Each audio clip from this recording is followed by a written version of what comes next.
আপনার হোল্ডার যদি ওই দুইটা বল যদি মনে করেন কি যে ভালো করতো, তাহলে আমি আর ওই ওভারটা হাসানরে করাতাম না। ওই দুইটা 6 আর 4 যখন হয়ে গিয়েছে, তখন 12 বলে আপনার লাগে 22 রান, তখন আমি কি করব? আমার বেস্ট বলারটাকেই তো করাবো। সো যদি রান লাগতো 30, 28, তখন আমি মুশফিকরে দিয়েই করাতাম। তাহলে কি হতো? যদি বেশি মার্কে তো 15 রানই দিত না, লাস্ট ওভারে হাসান এসে 15 রান ডিপেন্ড করতো। সো 22 রান যখন হয়েছে, তখন আমার আর কোনো অপশন ছিল না, কারণ ওই ওভার যদি আমি মুশফিকরে দিতাম, দেখা যাক ওই ওভার যদি বা হোল্ডার তো করতে পারতো না, তাহলে দেখা যাক ওই ওভারে যদি বেশি রান দিয়ে দিত, তখন আবার 5-6 রান বা 7 রান থাকলে তখন তো ওর জন্য আবার ডিফিকাল্ট হয়ে যেত। সো আমার কাছে কোনো অপশন ছিল না যখন 12 বলে 22 রান লাগতো হাসান ছাড়া। টসটা অনেক ইম্পর্টেন্ট ছিল সত্যি কথা, টু বি অনেস্ট। এবং প্রথম দিকে উইকেটটা একটু মানে আমরা যেভাবে আশা করেছিলাম যে অনেক ভালো হবে, অনেক সুন্দর হবে, ওই রকমটা হয়নি।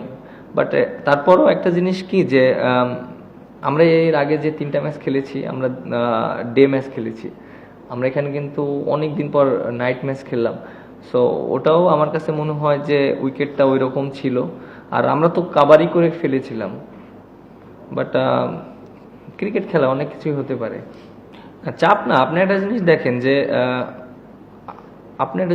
যে আমরা যেগুলো ম্যাচ হেরেছি, অনেক ক্লোজে যে হেরেছি, এবং এরকম সিচুয়েশনে হেরেছি। আর ক্রিকেট খেলা এরকম সিচুয়েশন অনেক আসবে। আর আমার কাছে মনে হয় এরকম চাপ নিয়ে এরকম সিচুয়েশন থেকে অনেক কিছু শেখার আছে। সো আমাদের এরকম সিচুয়েশন থেকে যদি আমরা শিখতে পারি, আমাদের ন্যাশনাল টিমে যখন আমরা খেলবো তখন আমাদের জন্য ইজি হয়ে যাবে। সো আমার কাছে মনে হয় যে আমাদের টিমে অনেক ভালো প্লেয়ারও আছে। দেখেন আমাদের টিমে কিন্তু হাইস্ট রান গেটার আছে।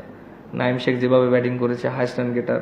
আপনার হাসান মাহমুদ যেভাবে খেলেছে, আপনার মাহিদুল অঙ্কন যেভাবে খেলেছে, এবং আপনার আবু হায়দার রনি, মানে ওভারঅল আমাদের টিমে কিন্তু অনেক টপ পারফর্মার আছে।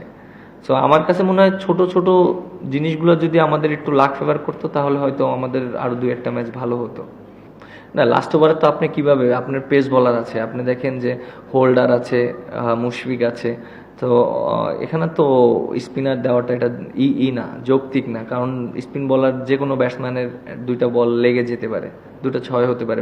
পেস বলারের তো ব্যাটসম্যানকে মারতে হবে, আর স্পিনার তো মনে করেন যে অনেক সময় হয়ে যেতে পারে।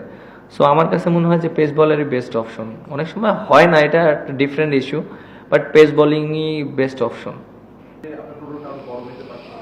উইকেট তো এরকম ছিল না প্রথম দিকে। আপনি দেখেন আমাদের রানও হচ্ছিল না, আপনার উইকেটও পড়ে গিয়েছে। আর যেহেতু ওরা আমাদের অনেক কি ব্যাটসম্যান, এর জন্য আমরা চেয়েছি যে ওরা যেন খেলাটা ডিপে নেয় এবং পরের দিকে খেলে। আপনি দেখেন লাস্টের দিকে তো অনেক রান করেছি আমরা, প্রথম দিকে তো আমরা রান তুলতে পারিনি ওই রকম। বাট প্রথম দিকে যদি ওদেরকে পাঠাতাম, আউট হয়ে যেত, তখন তো আমাদের 164 রান হতো না। বাট এই উইকেটে তো 164 রান অনেক রান।